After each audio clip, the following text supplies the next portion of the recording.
আমি যখন প্রেগনেন্ট ছিলাম তখন 90% লোক আমাকে দেখে বলতো যে তোমার ছেলে হবে বা তোর ছেলে হবে, মানে মিলিয়ে নিস, মানে এতটাই তারা কনফার্ম ছিল। যাই হোক, ছেলে মেয়ে মানে নিয়ে আমার কোনো প্রবলেম কখনোই ছিল না।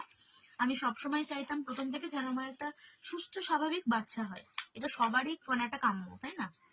তো আমি সবসময় এটাই চাইতাম, কারণ এত প্রবলেম হয়, তো ভীষণই সেগুলো দেখে খারাপ লাগে। তো আমি সবসময় চাইতাম যে আমার একটা সুস্থ স্বাভাবিক বাচ্চা হোক। কিন্তু সত্যি বলবো, মানে কোথাও তো মায়ের মন, আমি জানি না এটা আমি এখন বলছি বলে তোমরা হয়তো ভাববে, কিন্তু বিশ্বাস করবে না, আমি সবসময় ভাবতাম যে আমার না মেয়ে হবে। মানে আমি মেয়ে হয়তো মনে মনে কোথাও চাইতাম, মানে হয়তো কি সত্যি আমি চাইতাম যে আমার মেয়ে হোক। কারণ আমি দেখো, ছোট থেকে আমি সাজতে ভীষণ ভালোবাসি। আর তোমাদের সঙ্গে এর আগে তো শেয়ার করেছিলাম না, এই কালী পুজোর ঠাকুর দেখতে গিয়ে, দাঁড়ো দাঁড়ো দাঁড়ো, সোনামার জন্য এই প্রথমবার আমি চুড়ি কিনেছি। দাঁড়ো দাঁড়ো, তো তোমাদের সঙ্গে শেয়ার করলাম আনন্দটা আমার, মানে এত আনন্দ হচ্ছে। দাঁড়াও মাম্মা, তোমার এটা, তো এই চুড়িগুলো আমার এত পছন্দ হয়েছে জানো। এরকম না, আমি আমার জন্য দেখছিলাম কিন্তু পেলাম না। যাই হোক, তোমরা জানিও, আমি এই আনন্দটা জাস্ট ভাগ করে নিলাম তোমাদের সঙ্গে। তো জানিও চুড়িগুলো কেমন হয়েছে।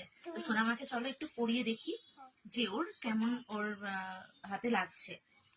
এই প্রথমবার চুড়ি কিনলাম।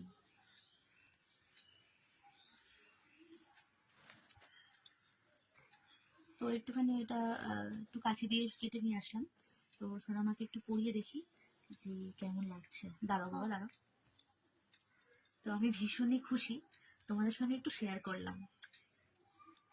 এই প্রথমবার চুড়ি কিনলাম, তো মানে আমি সোনামার মানে প্রথম যে ওর ব্যবহার করা জিনিস, সেগুলো মোটামুটি আমি সব রেখে দেব, কখনো নষ্ট করব না।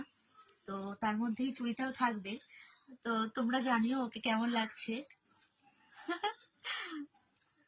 তো আমার তো খুব ভালো লাগছে। হ্যাঁ মা, মা ভালো লাগছে তোমার? ভালো লাগছে মা? মুয়া। আচ্ছা আচ্ছা আচ্ছা, শোনা মা, তোমার চুড়িগুলো পছন্দ হয়েছে মা? আচ্ছা, পেন্সিল পেন্সিল, তোমার চুড়িগুলো পছন্দ মা? হ্যাঁ হ্যাঁ, না না, হ্যাঁ বলতে হয়, বলো হ্যাঁ। আচ্ছা আচ্ছা, তোমার চুড়িগুলো ভালো লেগেছে? আমার দিকে তাকাও, চুড়িগুলো ভালো লেগেছে? দেখি দেখি বাবা, চুড়িগুলো ভালো লেগেছে? না